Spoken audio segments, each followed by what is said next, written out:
자, 스토브리그도 이제 사실 어느 정도 막바지 단계고 FA 미계약 4명이 있긴 하지만 제가 볼 때는 뭐 자기 팀에 결국 남을 것 같고요.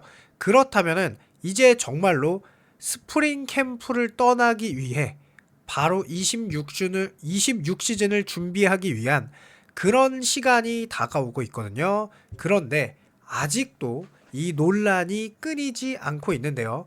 키움 히어로즈는 특히나 선발 투수 그리고 어린 선수들에게 의존하는 팀이에요. 1순위 지명을 받은 박준현 선수의 이 사과 논란이 학교 폭력이죠. 쭉 있었는데 아직까지도 큰 뭔가 문제가 터질 것인지 별거 아닌 해프닝으로 끝날 것인지 잘 모르는 상황이 지속되고 있는데요.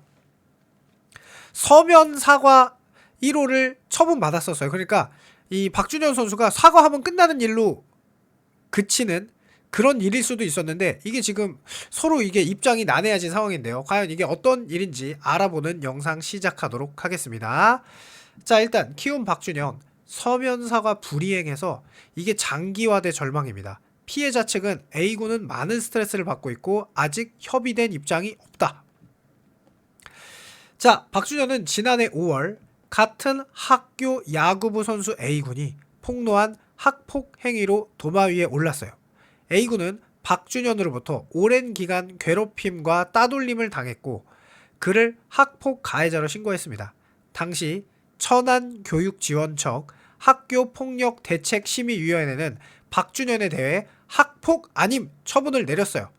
그래서 지난해 9월 17일 열린 2026년 KBO 신인 드래프트에 참가해 키움의 1라운드 전체 1순위 지명을 받았습니다. 자, 만약에 이게 학교 폭력이었다면은 이렇게 지명에 참가할 수가 없었죠.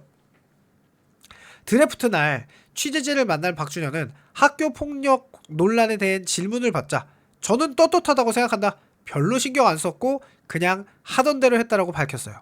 그리고서 박준현은 일주일 뒤인 24일에 키움과 KBO 리그 입단 계약금 역대 3위에 해당하는 무려 7억 원 계약서에 사인했습니다.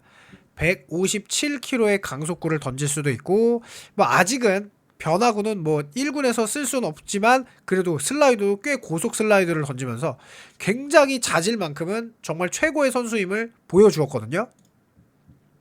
그로부터 3개월 뒤인 지난해 12월 2025년 12월에 충남교육청 행정심판위원회가 박준현의 학폭 아님을 학폭 행위 인정으로 뒤집으면서 논란이 재점화됐어요. 충남교육청 행정심판위원회는 가해 학생이 2023년경 피해 학생에게 여미새라고 말하고 비읍시옷이라는 DM을 보낸 점, 가해 학생의 부친이 피해 학생의 모친에게 상처받은 모모이에게 너무 미안하다는 취지의 문자를 보낸 점, 피해 학생이 학교 야구부의 집단 따돌림을 당한 뒤 외상 후 스트레스 장애, 혼합형 불안 및 우울 장애 증상을 겪는다는 취지의 진단을 받은 사실을 종합하여 조치 없음의 원처분을 취소하고 가해 학생에게 서면 사과 처분을 내리는 재결을 확정했습니다. 이때 당시만 해도 학교 폭력 1호 처분은 가해 학생의 서면 사과를 제외하면 별도의 처분도 없어요. 그러니까 그냥 사과하면 끝. 그래서 우리도 이게 별거 아니구나.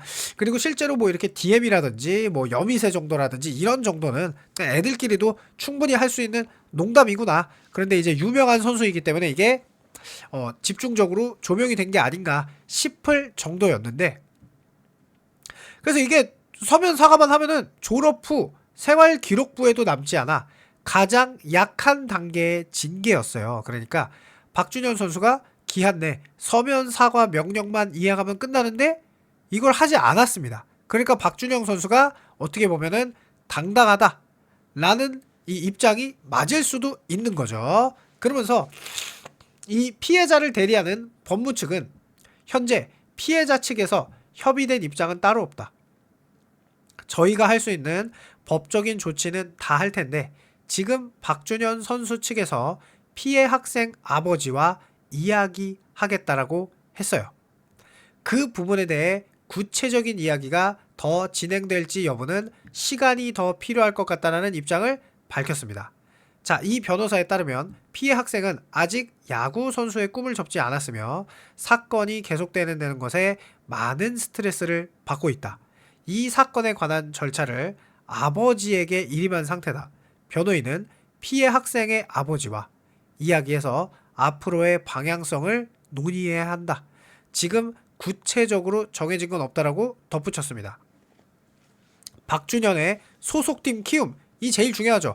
안 그래도 지금 벌써 3년 연속 꼴찌를 했어요. 그리고 이제 박준영 선수가 그래도 입단해서 어느 정도 성과를 내줘야 이 미래를 기획할 수 있고, 또 안우진 선수가 이렇게 합류되고 또 외국인 선수 와가지고 잘해주면은 혹시 모르잖아요. 야구는 모르는 거니까.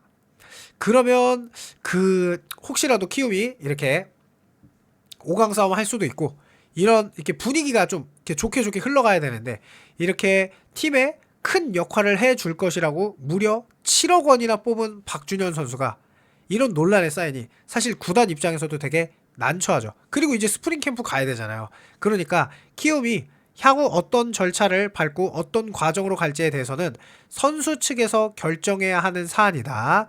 지난번 처분이 바뀐 뒤 선수 부친에게 내용을 전달받은 이후 진행 상황을 따로 공유받지는 않았다. 그러니까 뭐 지금 어떻게 해야 될지도 모르는 거죠. 그리고 또 협회 단위 징계로 인한 스프링 캠프 참가 불발 가능성을 묻는 말에는 향후 징계 여부를 가정해서 방침을 검토한 건 없다라고 밝혔습니다. 자, 실제로 KBO에서는 이 학교 폭력에 관해서는 정말 엄하게 이렇게 벌을 내고 있어요. 그래서 실제로 이렇게 2026년에 뭐 거의 출전을 하지 못할 정도의 이 징계가 나올 수도 있는 상황이고, 그러니까 스프링 캠프는 또 이게 뭐 엮여 있는 문제라고 생각하거든요. 그런데 이 논란은 사실 지난달에 이렇게 가기도 했죠.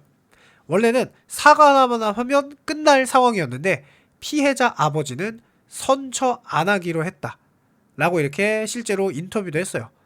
아빠는 기쁨의 눈물, 피해자는 피눈물. 이게 무슨 소리냐? 실제로 요 드래프트 당일에 박성민 선수와 박준영 선수는 기쁨의 눈물을 흘리는 날이었죠. 그래서 박준영 측은 전체 1순위 지명 후 아버지 박성민 삼성 코치는 감격의 눈물을 흘린 날이었고, 박준현 선수는 학폭 질문에 떳떳하기 때문에 신경을 안 쓴다고 했어요. 그런데 요 피해자 아버지와 뭐 피해자 어머니 그리고 피해자 학생 너무 슬퍼서 힘들어했던 시간이 있었다고 하네요. 그리고 피해자 측은 생방송으로 이 장면을 지켜보던 피해자 어머니는 오열했고, 피해 학생은 조용히 TV를 끄고 아무 말도 하지 않았다.